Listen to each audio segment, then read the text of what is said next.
అయితే కొంతమందికి ఏంటంటే జనరల్ గా అన్న మేము శివుని చాలా కొలుస్తున్నాం కానీ మాకు ఎటువంటి మంచి జరగట్లేదు, మాకు మాకు అనుగ్రహం దొరకట్లేదు అని అడుగుతారు. మీకు ఒక్క విషయం చెప్తా, నేను చాలా మందిని అడిగాను అలా బాధపడుతున్న వాళ్ళని. అనుగ్రహం అంటే ఏంటి, మీరు ఏ రకంగా ఉపాసిస్తున్నారు, మీకు ఎందుకు అనుగ్రహం దొరకట్లేదు అంటే, అన్న నేను ఆయన నామాన్ని స్మరిస్తా అన్న, శివయ్య నన్ను కాపాడు నేను కష్టంలో ఉన్నానని అడుగుతానన్న రోజు అని అన్నారు. అది ఇంకొక విషయం చెప్పిన, నామస్మరణ తప్పేం కాదు, కరెక్టే. కానీ నామస్మరణ వల్ల వచ్చే ప్రతిఫలం చాలా తక్కువ. ఓ 5%, 10% వేసుకో 100లో. కొంతమంది పటం పెట్టి పూజిస్తారు, ఇది మంచిదే, ఒక 20 to 25% వేసుకో. కానీ లింగార్చన, శివలింగాభిషేకం అన్నిటికన్నా the most powerful way to communicate lord Shiva, to approach lord Shiva. నువ్వు గుర్తుపెట్టుకో ఈ మాట, ఎందుకంటే 100% నేను నీకు మాటిస్తున్నా, నువ్వు శివలింగాభిషేకం చేయటం మొదలు పెడితే దాని రిజల్ట్ నువ్వు షాక్ అయిపోతావు అంతే.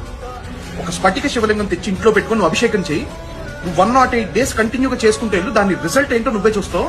నువ్వు కింద కామెంట్ పెడతావు, అన్న ఈ ప్రాసెస్ మామూలు కాదు అని చెప్పి నువ్వు ఫుల్ హ్యాపీగా కామెంట్ పెడతావు.